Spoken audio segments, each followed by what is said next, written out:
Langit pagi di Ngawi menggantung mendung. Awan kelabu menutupi sebagian besar sinar matahari. Udara dingin menyelusup hingga ke tulang, membawa aroma tanah basah dan aspal yang baru saja tersiram hujan semalam. Di sudut perempatan Kartonyono, di bawah papan reklame besar bergambar promosi kopi instan, dua motor berhenti berjejer di dekat sebuah warung kecil beratap seng. Motor pertama tampak mencolok. Bodi bersih mengilap, helm terpasang rapi di stang, dan jaket ojol hijau cerah yang tergantung di kaca spion membuat motor itu tampak seperti properti iklan. Pemiliknya, Bayu, duduk santai di kursi kayu yang mulai lapuk, meneguk kopi hitam panas dari gelas belimbing yang sudah retak halus di pinggirnya. Wajahnya tenang, matanya teduh. Ia baru saja menyelesaikan satu orderan makanan ke pelanggan tetapnya di Perumnas. Seorang ibu muda yang hampir setiap pagi memesan bubur ayam dan teh hangat untuk suaminya yang sakit. Bayu hafal betul permintaan kecil-kecil dari pelanggan seperti itu. Ia selalu memastikan sendok plastik tidak tertinggal, tisu diselipkan di dalam kantong, dan posisi makanan tetap tegak sepanjang perjalanan. Orderan pertama langsung dikasih 5 bintang. Gumam Bayu sambil tersenyum kecil. Ia mengecek aplikasi di ponselnya, melihat komentar yang ditinggalkan pelanggan. Cepat, ramah, makanan sampai hangat. Terima kasih, Mas Bayu. Ada emoji senyum dan jempol. Ia menutup aplikasi dan kembali menyesap kopinya perlahan. Di sebelahnya, motor kedua tampak kontras. Catnya sudah kusam, ada lecet di bagian samping, dan spion kanan longgar. Helmnya tergeletak di atas tangki bensin, berdebu dan penuh coretan.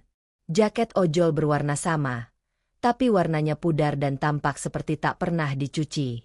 Rian, pemiliknya, sedang menghisap rokok dalam-dalam. Wajahnya masam. Beberapa tetes keringat membasahi pelipis meski udara masih pagi. Ia baru saja selesai mengantarkan pesanan yang salah alamat. Pelanggan protes, marah-marah, dan akhirnya memberi rating 1 tanpa kompromi. Ngamuk-ngamuk kayak aku yang masak makanannya, gerutunya sambil membuang abu rokok ke tanah. Udah nganter jauh, dapetnya makian. Bayu melirik, mencoba mencairkan suasana. Bro, pelanggan sekarang makin cerewet. Tapi kalau kita ramah dikit, biasanya mereka juga jadi lembek kok.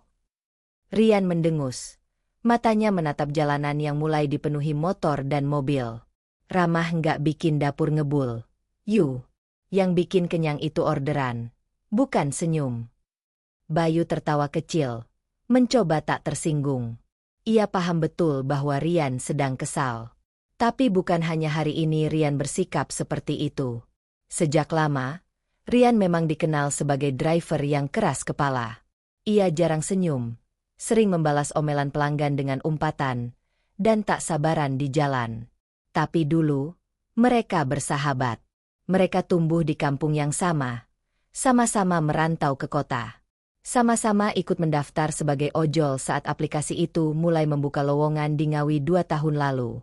Namun perlahan, jalan mereka berpisah. Bayu tumbuh jadi driver andalan, sementara Rian seperti tertinggal di belakang. Beberapa menit kemudian, ponsel Bayu berbunyi. Notifikasi orderan masuk. Ia cepat-cepat berdiri, menyampirkan jaket, dan bersiap naik ke motornya. Duluan ya, RI. Ini dari Resto Andika. Mungkin orderannya si Bu Santi lagi, ucap Bayu sambil tersenyum. Rian hanya mengangguk malas, tak membalas. Saat Bayu melaju pelan meninggalkan warung, Rian memandangi punggungnya dengan tatapan campur aduk antara jengkel dan iri. Bayu terlalu sering mendapatkan pesanan dari restoran terkenal di kota. Dan bukan rahasia kalau restoran-restoran itu menyukai cara kerja Bayu. Pemilik Resto Andika, misalnya, pernah secara terang-terangan mengatakan kalau hanya Bayu yang bisa dipercaya membawa pesanan penting ke pelanggan-pelanggan VIP mereka. Bahkan, Bayu pernah diberi nasi kotak dan roti gratis sebagai ucapan terima kasih karena mengantar makanan dengan tangan bersih dan cepat. Sementara Rian, seringkali justru ditolak saat mengambil pesanan. Restoran mulai mengenalinya sebagai driver yang sering terlambat, kadang bicara seenaknya, dan pernah satu kali membanting helm di depan kasir karena pesanan dibatalkan sepihak. Ia menggertakkan gigi. Apa hebatnya dia? Modal senyum doang. Semua juga bisa. Ia menatap ponselnya. Orderan belum juga masuk. Jam menunjukkan pukul 9:12. Biasanya jam segini pesanan mulai berdatangan. Tapi hari ini sepi. Bahkan lebih sepi dari kemarin. Rian menghela napas berat. Ia membuka aplikasi ojol dan melihat grafik performanya. Garis menurun, warna merah, dan peringatan dari sistem bahwa ia terancam tidak mendapatkan insentif mingguan jika performa tidak membaik. Ia menutup aplikasi dan menatap jalanan. Matanya menyipit. Wajahnya tegang. Hujan mulai turun gerimis, menambah suram suasana. Di dalam pikirannya, sebuah ide mulai menyelinap. Awalnya samar, tapi lama-kelamaan, bentuknya semakin jelas. Sebuah ide yang lahir dari perasaan kalah. Bukan hanya soal pekerjaan, tapi soal harga diri. Ia lelah terus-terusan dibandingkan dengan Bayu. Teman-teman sesama ojol sering bilang, coba belajar dari Bayu tuh, bro. Atau, kalau semua driver kayak kamu, rating aplikasi kita bisa jeblok. Ia muak. Ia ingin membuat Bayu merasakan apa yang ia rasakan. Bukan karena benci, tapi karena ingin membuktikan sesuatu. Bahwa orang sebaik apapun, bisa jatuh kalau dijatuhkan dari tempat yang cukup tinggi. Hari itu, Rian pulang lebih cepat. Bukan untuk beristirahat, tapi untuk memulai sesuatu. Di dalam kamar kontrakannya yang sempit, ia menyalakan lampu neon yang berkelap-kelip. Di meja kayu tua, ia meletakkan ponsel dan mencatat beberapa hal di buku catatan. Ia mulai membeli kartu perdana baru. 1, 2, 3, hingga 10 buah. Semuanya ia daftar dengan nama palsu. Ia buat akun-akun ojol pelanggan baru, lengkap dengan profil gambar acak dan alamat fiktif. Ia mulai menjalankan rencananya. Malam itu, ia memesan makanan dari restoran favorit Bayu menggunakan akun palsu. Ia sengaja menuliskan permintaan khusus agar pengantar yang mengambil pesanan adalah Bayu. Ia tahu sistem akan mengizinkan pelanggan memilih driver tertentu jika akun sudah beberapa kali memesan. Rian duduk di pojok kamar, menunggu. Dan benar saja, 5 menit kemudian, ponsel Bayu terlihat aktif dalam sistem. Orderan diterima. 1 pesanan selesai. Tidak ada yang mengambil makanan. 2 pesanan. Sama. 3 pesanan. Makanan dibiarkan di depan rumah kosong. Bayu mulai curiga. Tapi ia tidak bisa berbuat banyak. Sistem mencatat semua transaksi. Restoran mulai protes karena makanan tidak diterima oleh pelanggan. Dan karena semua pesanan menggunakan nama pelanggan yang sama-sama punya track record baik sebelumnya, maka Bayu yang disalahkan. Keesokan harinya, Rian melakukan hal yang sama. 10 pesanan fiktif. 10 kali Bayu harus menanggung malu dan kerugian. Ia melihat rating Bayu perlahan turun. Komentar pelanggan mulai berubah. Tolong perbaiki pelayanan. Tulis salah satu. Sering salah antar. Tulis yang lain. Beberapa restoran bahkan mencabut preferensi mereka terhadap Bayu. Rian tertawa kecil saat membaca semua itu. Untuk pertama kalinya dalam berminggu-minggu, ia merasa menang. Ia merasa berhasil membalik keadaan. Bayu tidak tahu siapa yang melakukannya. Ia hanya merasa dunia tiba-tiba berubah. Orderan berkurang, restoran menjauh, dan pelanggan mulai meragukannya. Tapi di sisi lain kota, di dalam kamar kecil beratap seng, seseorang sedang tersenyum puas. Bayu duduk termenung di atas jok motornya. Parkir di sisi timur alun-alun Ngawi, tempat biasa driver ojol menunggu orderan sambil menikmati sisa-sisa sinyal wifi dari warung kopi dekat sana. Hari itu langit cerah, tapi hatinya mendung. Untuk ketiga kalinya dalam seminggu, ia menerima pesanan fiktif. Alamat yang terdaftar di aplikasi kosong. Ia sudah mengetuk pagar, menelepon pelanggan, mengirim pesan, tapi tak ada balasan. Makanan tetap di tangannya. Nasi uduk dan ayam goreng dari Resto Andika. Tidak murah. Dan sesuai prosedur. Karena tidak ada yang bisa membuktikan kesalahan sistem, maka makanan itu harus ia bayar sendiri. Rp48.000 hilang begitu saja. Bayu menunduk. Ia memandangi nasi bungkus di pangkuannya, lalu pelan-pelan membuka plastiknya. Di dekatnya, beberapa driver lain melihat dengan tatapan iba. Masih yang kayak kemarin, Yu? Tanya Seno, driver senior yang duduk 2 meter darinya. Bayu mengangguk pelan. Iya, Sen. Tadi aku udah tanya ke pemilik resto. Katanya akun pelanggan itu langganan lama. Tapi 3 kali pesanan terakhir selalu gagal. Seno mengerutkan kening. Kayak ada yang aneh. Bayu tidak menjawab. Ia juga merasakannya. Semuanya terlalu kebetulan. Ia tidak pernah mengalami hal seperti ini sebelumnya. 3 hari berturut-turut, bahkan 5 kali total selama seminggu. Semua dari akun berbeda, tapi dari restoran yang sama. Dan semua menyebut namanya sebagai driver pilihan. Kalau emang kamu yang diminta ngantar, berarti ada yang sengaja ngejebak, kata Seno pelan. Siapa coba? Bayu menatap Seno dengan pandangan lelah. Aku nggak punya musuh. Aku nggak pernah ribut sama driver lain. Pelanggan juga nggak pernah aku bentak. Seno mengangkat bahu. Kadang, musuh itu bukan soal ribut, tapi soal iri. Bayu terdiam. Di tempat lain, tepatnya di kamar sempit dengan tembok lembab dan kipas angin rusak yang berputar lamban, Rian duduk di depan layar ponselnya. Ia baru saja menyelesaikan orderan fiktif ke-10 dalam 2 hari terakhir. Total kerugian yang ditanggung Bayu, ia perkirakan sudah lebih dari 500.000. Ia merasa puas. Tidak ada yang mencurigainya. Semua akun sudah ia buat sedemikian rupa, dengan nomor berbeda, email palsu, dan gaya pesan yang bervariasi. Ia bahkan menambahkan permintaan konyol dalam pesanan, seperti minta sambal dikasih 2 bungkus, atau minta tisu dibungkus plastik sendiri. Semua itu membuatnya tertawa. Ia tahu Bayu akan mengikuti instruksi itu dengan patuh. Seperti biasanya. Tapi bukan hanya Bayu yang menderita. Resto Andika juga mulai curiga. Mereka kehilangan banyak makanan dalam seminggu. Mereka sudah menghubungi customer service aplikator. Tapi sistem tidak bisa melacak pelanggan fiktif secara langsung. Semua terlihat normal di permukaan. Prosedur pengantaran tercatat. Bukti foto ada. Hanya saja, penerima tidak bisa diverifikasi. Dan karena ini bukan kesalahan restoran, maka aplikator meminta Bayu bertanggung jawab. Rian menyandarkan tubuhnya ke tembok, menghisap rokoknya dalam-dalam. Asap menari di udara pengap kamarnya.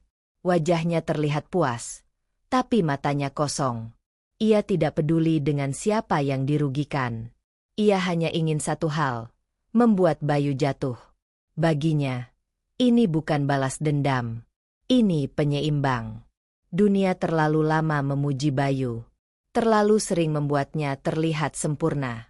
Dan Rian muak menjadi bayangan dari orang yang terus bersinar. Namun ada yang ia tidak sadari. Hari itu, salah satu pemilik akun palsu yang ia buat, bernama Tia Rahmawati, dikirimi email verifikasi ulang oleh sistem. Karena tidak dibalas, akun itu dinonaktifkan.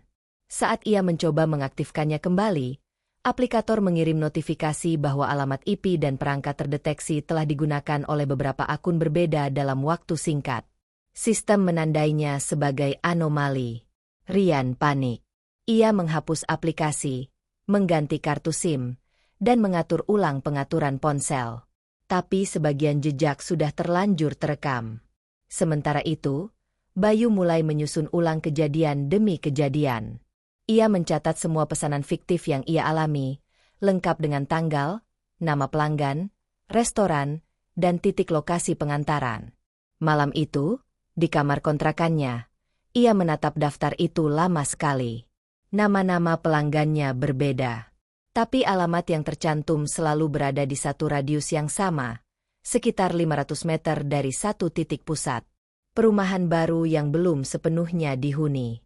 Bayu mulai merasa ini bukan kebetulan. Ia pun mendatangi kantor operasional aplikator di kota. Di sana, ia menunjukkan catatannya dan meminta agar tim teknis memeriksa aktivitas akun-akun tersebut. Pihak kantor mencatat laporannya, meski tidak bisa menjanjikan hasil cepat. Namun satu hal yang menarik perhatian mereka adalah ketika Bayu menyebut bahwa semua pesanan selalu meminta dirinya secara spesifik. Itu membuat sistem mulai memeriksa lebih dalam. Beberapa hari berikutnya, tanpa sepengetahuan Rian, salah satu tim dari aplikator mulai melacak aktivitas akun-akun pelanggan yang baru dibuat di kota Ngawi. Mereka memeriksa log IP, pola pesanan, dan data perangkat. Dan satu nama muncul berulang. Rian. Sementara itu, Rian mulai merasa tidak aman. Ia mendengar kabar dari grup WhatsApp driver ojol bahwa seseorang sedang menyelidiki pesanan-pesanan fiktif yang menimpa Bayu. Ia gelisah. Ia bahkan menghapus beberapa akun palsunya lebih awal dari rencana. Namun, ia belum menyadari bahwa satu kesalahan kecil telah menjeratnya lebih dalam. Bayu tidak pernah mengkonfrontasi Rian secara langsung. Ia hanya mengamati. Perlahan, jarak mereka semakin jauh. Rian pun mulai menghindari tempat nongkrong yang biasa mereka datangi. Ia tidak mau bertemu dengan siapapun. Ia lebih sering mengambil orderan di luar kota, atau nongkrong sendirian di pinggiran hutan kota. Namun, semesta punya cara sendiri untuk menyusun balasan. Satu sore yang murung, Rian berhenti di sebuah warung dekat Pasar Besar Ngawi. Ia turun dari motornya buru-buru, hanya ingin membeli rokok. Mesin motor masih menyala. Helm tergantung di spion. Hanya 3 menit. Saat kembali, motornya raib. Lenyap. Rian panik. Ia berlari ke kiri kanan. Menatap setiap jalanan dengan mata liar. Ia bertanya ke orang sekitar. Tapi tak ada yang melihat jelas. Hanya seorang tukang parkir yang bilang, tadi kayak ada anak muda pakai jaket ojol juga. Langsung bawa pergi. Rian lemas. Ia duduk di aspal. Peluh dingin membasahi tengkuknya. Ia segera melapor ke polisi. Ia bahkan meminjam ponsel tukang parkir untuk menghubungi customer service. Tapi semua terasa sia-sia. Tak ada CCTV yang bisa diakses. Tak ada plat nomor yang dicatat. Motor itu hilang begitu saja. Hari itu, hujan turun pelan. Rian berdiri di depan warung, menggenggam helm yang tinggal satu-satunya miliknya. Kepalanya tertunduk. Motornya bukan hanya kendaraan, tapi juga sumber penghidupan. Dan kini, semuanya menguap dalam hitungan menit. Ia menghubungi keluarganya di kampung. Ibunya hanya bisa menangis. Motor itu dibeli dengan cicilan yang masih tersisa 10 bulan lagi. Rian merasa dadanya sesak. Dunia seperti membalasnya dengan cara yang tidak pernah ia duga. Malamnya, di kamar yang kini terasa seperti penjara, Rian menangis untuk pertama kalinya sejak dewasa. Tangannya gemetar. Ia menatap ponsel, membuka aplikasi ojolnya yang sudah tidak berguna lagi tanpa kendaraan. Ia ingin menghubungi Bayu. Ingin bicara. Tapi tidak tahu harus mulai dari mana. Di saat yang sama, Bayu menerima panggilan dari kantor pusat aplikator. Mas Bayu, kami sudah menemukan aktivitas mencurigakan dari beberapa akun yang memesan makanan ke akun Anda. Dan setelah penyelidikan, kami tahu siapa pelakunya. Bayu diam. Sayangnya, karena ini menyangkut data internal, kami hanya bisa menyampaikan bahwa akun pelaku sudah kami suspend permanen. Kami juga akan mengembalikan reputasi Anda dan menghapus penalti yang pernah dicatat. Bayu menghela napas panjang. Ia tahu, tanpa disebut pun, ia mengerti siapa pelakunya. Namun ia tidak marah. Tidak juga merasa. Pagi itu, udara di Ngawi terasa lebih dingin dari biasanya. Sejak semalam hujan mengguyur kota kecil itu, meninggalkan jejak genangan air di pinggir jalan dan bau tanah basah yang menenangkan. Bayu duduk di kursi kayu warung kopi, menyesap kopi hitam sambil melihat layar ponselnya. Ia baru saja menerima notifikasi dari kantor pusat aplikator bahwa ia telah mendapatkan kembali ratingnya yang tinggi. Semua penalti yang sempat dikenakan kepadanya telah dicabut. Bayu merasa sedikit lega, meski ada rasa kecewa yang terus mengganjal. Meskipun ratingnya pulih, ada bagian dari dirinya yang merasa kehilangan sesuatu. Kepercayaan, mungkin. Kepercayaan terhadap sistem yang dulu selalu membuatnya merasa aman. Sekarang, semuanya terasa rapuh. Seolah ada bayangan yang selalu mengintai. Mas Bayu, kok sepi? Biasanya pagi gini, udah rame tuh pesanan. Tanya Seno, yang duduk di meja sebelah, sambil memandangi layar ponselnya dengan gelisah. Bayu mengangkat bahu. Iya, Sen. Sepertinya banyak yang mulai turun. Entah kenapa. Seno menghela napas. Hah, kalau gitu gue juga lebih baik nggak usah nunggu lama-lama. Takut malah nggak dapat apa-apa. Mungkin lebih baik kalau kita coba muter-muter sedikit. Lihat tempat-tempat baru yang bisa jadi pangsa pasar.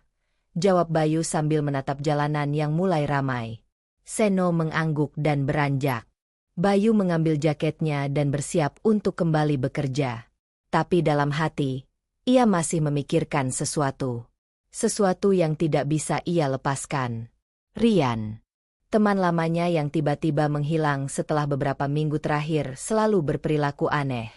Ia masih ingat jelas bagaimana Rian dulu sering mengeluh tentang betapa susahnya hidup menjadi driver ojol. Bayu tidak tahu pasti apa yang terjadi dengan Rian, tapi ia merasa ada yang tidak beres. Di sisi lain, Rian merasa semakin terpuruk. Kehilangan motor adalah pukulan telak bagi kehidupannya. Ia merasa seolah seluruh dunia sedang mempermainkannya.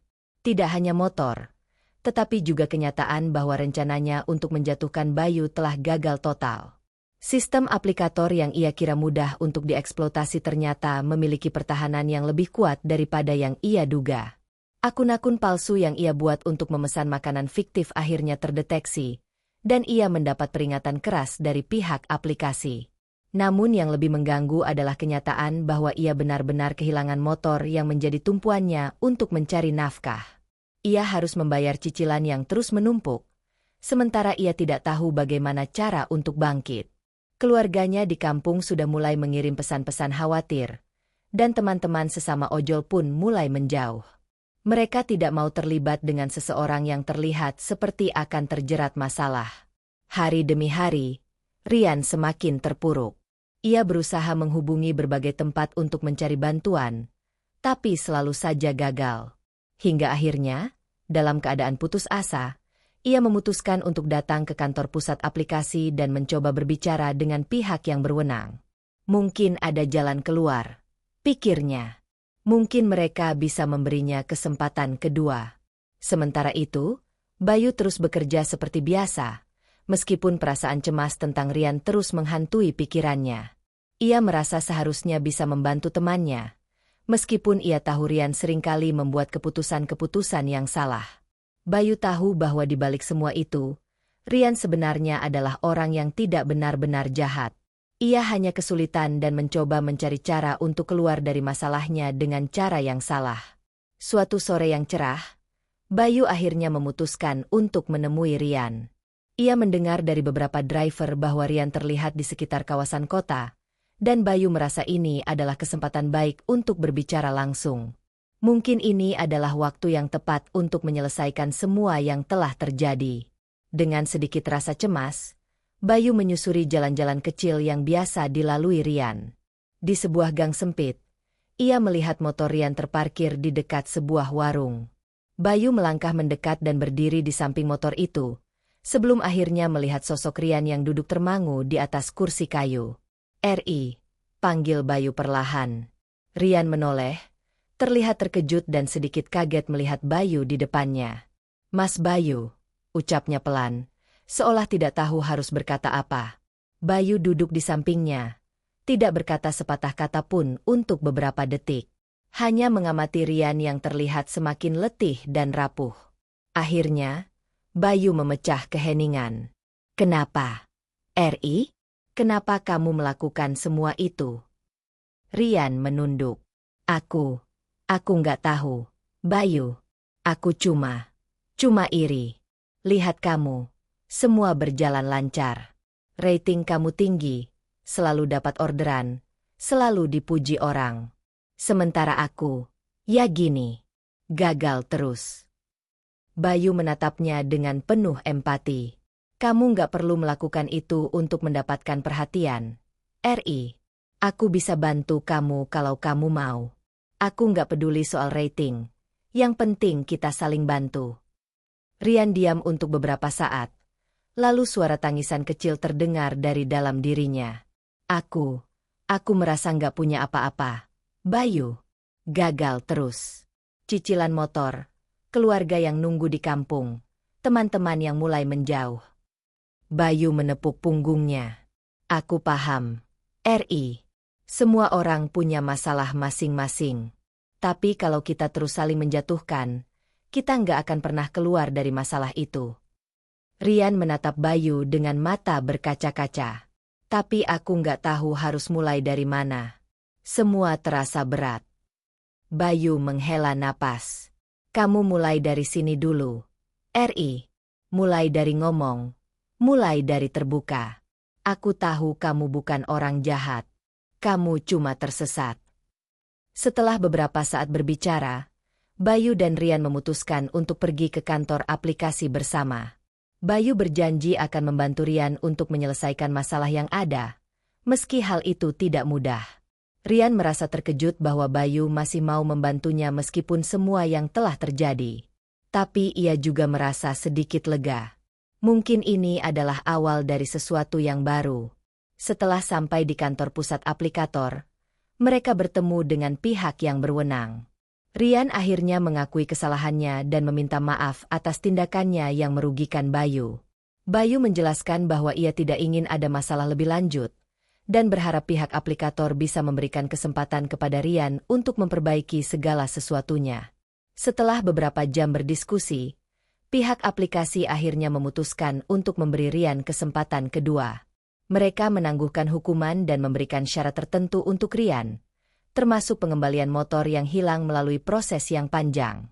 Meskipun Rian merasa lega, ia tahu bahwa jalan untuk benar-benar memperbaiki hidupnya masih panjang. Namun, setidaknya hari itu, ia merasa sedikit lebih baik. Ia tidak sendirian lagi. Bayu, teman lamanya, masih ada di sana, memberikan tangan untuk membantunya bangkit. Bayu menepuk bahu Rian dengan senyuman. Kamu bisa. RI. Kita semua bisa. Rian hanya bisa menatap Bayu dengan rasa terima kasih yang mendalam. Ia tahu, meskipun ia telah jatuh begitu dalam, ada peluang untuk bangkit lagi. Dan ia berjanji pada dirinya sendiri, tidak akan pernah lagi mencoba untuk menghancurkan orang lain hanya untuk merasa lebih baik. Mereka berdua berjalan keluar dari kantor aplikasi, menuju dunia yang lebih cerah dan penuh harapan. Meskipun jalan yang mereka tempuh tidak akan pernah mudah. Tapi satu hal yang pasti, mereka kini memiliki satu sama lain. Mereka tahu bahwa dengan saling membantu, apapun yang terjadi di masa depan, mereka akan selalu memiliki kekuatan untuk bangkit bersama. Hari-hari setelah keputusan dari aplikasi itu terasa berjalan lambat bagi Rian. Ia merasa seperti sedang berjalan di atas tali yang sangat tipis. Tak ada lagi jalan mundur. Semua yang telah terjadi masih membekas dalam dirinya, dan meskipun Bayu memberinya kesempatan kedua, Rian tahu bahwa ia harus benar-benar membuktikan dirinya. Tidak hanya kepada Bayu, tetapi juga kepada dirinya sendiri. Rian sadar, ia harus kembali menemukan jalan yang benar. Setelah pertemuan itu, ia mulai berusaha memperbaiki segala sesuatu. Motor yang sempat hilang berkat bantuan Bayu akhirnya bisa dikembalikan, meskipun harus melalui prosedur yang rumit dan waktu yang lama. Begitu motor itu ada kembali di tangan Rian, ia merasa ada bagian dari dirinya yang kembali pulih, meskipun ia tahu bahwa masalah-masalahnya tidak akan selesai begitu saja. Sementara itu, Bayu mulai merasa nyaman dengan pekerjaannya yang kembali lancar. Ratingnya kembali bagus, dan meskipun masih ada beberapa pelanggan yang tidak puas, secara umum ia merasa bahwa hidupnya mulai kembali stabil. Tapi, meskipun begitu, ada satu hal yang mengganjal dalam dirinya. Rian. Ia terus memikirkan temannya itu, meskipun ia tahu Rian sedang berusaha memperbaiki diri. Namun, Bayu juga sadar bahwa perubahan itu memerlukan waktu dan usaha yang nyata. Dia memutuskan untuk tidak buru-buru menilai Rian, tetapi memberinya kesempatan untuk menunjukkan apakah ia benar-benar serius. Bayu tak ingin menjadi orang yang menghukum teman baiknya hanya karena beberapa kesalahan yang dilakukan Rian. Di sisi lain, Rian berusaha keras untuk memulai dari awal. Ia mulai menerima orderan dengan lebih sabar dan berusaha memberikan pelayanan terbaik kepada setiap pelanggan. Setiap kali ia merasa ingin melarikan diri dari rasa frustrasi, ia ingat pesan Bayu yang selalu mengingatkan bahwa semua butuh proses. Ia pun berusaha untuk lebih sabar, lebih rendah hati, dan lebih peduli kepada orang lain. Meski itu tidak mudah, ia tahu ia harus berubah jika ingin bertahan hidup. Namun, kenyataan tidak selalu berjalan mulus. Suatu hari, Rian mendapatkan orderan dari restoran yang sama tempat ia dulu pernah memesan makanan palsu. Ia merasakan ketegangan yang muncul begitu tahu restoran itu yang menjadi tujuan perjalanannya. Wajah pemilik restoran itu teringat jelas dalam ingatannya, meskipun mereka tidak pernah bertemu secara langsung. Rian merasa cemas. Tetapi ia berusaha untuk tidak menunjukkan kegelisahan itu kepada pelanggan yang memesan. Ia menuntun motornya, mempercepat laju perjalanan, sambil berusaha menenangkan diri. "Jangan terlalu terbawa perasaan, Rian," ujarnya dalam hati.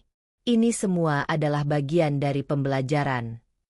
Setibanya di restoran, ia mengambil makanan dan memeriksa alamat tujuan. Ketika ia melihat alamat pengantaran tersebut, ia terkejut. Alamatnya ternyata tidak jauh dari tempat yang pernah ia gunakan dalam pesanan-pesanan fiktif sebelumnya. Dengan cepat, ia menghentikan motor dan mulai berpikir. Apakah ini kebetulan? Pikirnya. Ia merasa bingung. Apa yang harus dilakukan? Tak lama setelah itu, ia tiba di lokasi pengantaran dan bertemu dengan seorang pelanggan yang tampak biasa saja. Tapi ketika Rian menyerahkan makanan itu, pelanggan itu memberi senyuman yang tampak terlalu dingin. "Terima kasih, Pak. Maaf kalau agak lama," ujar Rian, berusaha tidak terdengar cemas. Pelanggan itu hanya mengangguk, lalu pergi. Rian merasa ada yang aneh, tetapi ia tidak bisa memastikan apa yang sebenarnya terjadi. Ia kembali ke motornya, merasa sedikit lega, namun juga tidak bisa menepis perasaan ada sesuatu yang mengintainya. Hatinya berdebar. Sesuatu yang buruk mungkin sedang menunggu. Setelah beberapa jam, Bayu menerima pemberitahuan dari aplikasi. Ada laporan baru yang menyatakan bahwa pesanan terakhir yang diantar Rian terdeteksi mencurigakan. Sistem aplikasi menunjukkan bahwa alamat pengantaran itu berkali-kali dipakai dalam transaksi-transaksi yang sebelumnya dipenuhi dengan kesalahan, pesanan palsu dan laporan penipuan. Nama yang tercatat sebagai pelanggan dalam pesanan itu adalah salah satu dari akun yang sebelumnya pernah dipakai Rian untuk memesan makanan fiktif. Bayu merasa hatinya berdebar. Apa yang baru saja terjadi? Apakah ini benar-benar sebuah kebetulan? Ataukah Rian kembali terjerat masalah yang sama? Tanpa pikir panjang, Bayu segera menghubungi Rian melalui pesan teks. "RI, ada yang aneh. Sistem aplikasi melacak pesananmu yang terakhir. Kamu tahu apa tentang alamat pengantaran itu?" Rian membaca pesan itu dan hatinya langsung menciut. Ia tahu apa yang Bayu maksud. Perasaan bersalah langsung memenuhi dirinya, dan ia merasa seperti terjatuh kembali ke dalam lubang yang sama. Ia mencoba menghubungi Bayu melalui telepon, tapi teleponnya tidak dijawab. Rian tahu bahwa saat ini hanya ada dua pilihan, mengaku atau melanjutkan kebohongan. Dengan napas yang berat, Rian memutuskan untuk mengirim pesan kepada Bayu. "Bayu, aku minta maaf. Aku gak bisa bohong lagi. Aku gak tahu kenapa ini terjadi. Aku hanya ingin semuanya berjalan lancar. Aku gak mau lagi ada masalah. Aku salah." Beberapa menit kemudian, Bayu membalas. "RI, aku tahu kamu tidak sempurna. Aku tidak akan langsung menilai. Tapi ini sudah cukup lama. RI, kita harus cari jalan keluar." Rian pun akhirnya menjelaskan seluruhnya. Ia mengungkapkan bagaimana semua pesanan palsu itu dimulai, dan bagaimana ia merasa terperangkap dalam tindakannya sendiri. Bayu mendengarkan dengan sabar. Meskipun kecewa, Bayu masih berusaha memberikan kesempatan bagi temannya itu. Aku tidak akan langsung menghakimi kamu. Tapi kamu harus bertanggung jawab atas semua ini. Tidak hanya kepada aku, tetapi juga kepada orang-orang yang kamu rugikan, termasuk diri kamu sendiri, kata Bayu melalui pesan. Hari-hari berikutnya menjadi masa-masa yang penuh ketegangan bagi Rian. Ia mencoba berbicara dengan pihak aplikasi dan restoran untuk menjelaskan situasi yang sebenarnya. Beruntung, pihak aplikasi memberikan kelonggaran, meskipun dengan syarat agar Rian berjanji tidak akan mengulangi kesalahan yang sama. Restoran yang terdampak juga mengerti dan menerima permintaan maaf Rian, meskipun tidak bisa begitu saja mengabaikan kerugian yang sudah terjadi. Proses pemulihan tidak instan.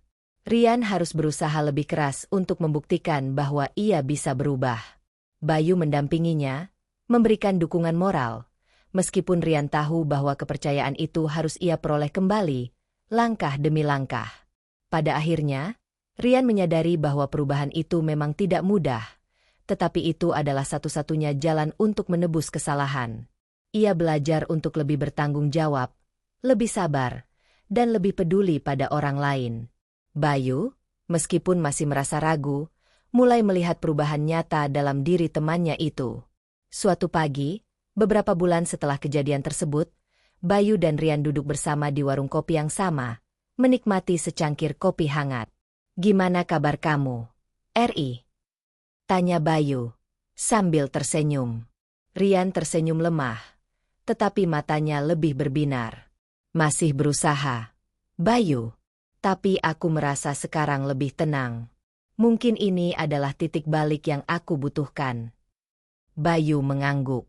"Aku tahu kamu bisa, Semua orang berhak untuk memulai lagi.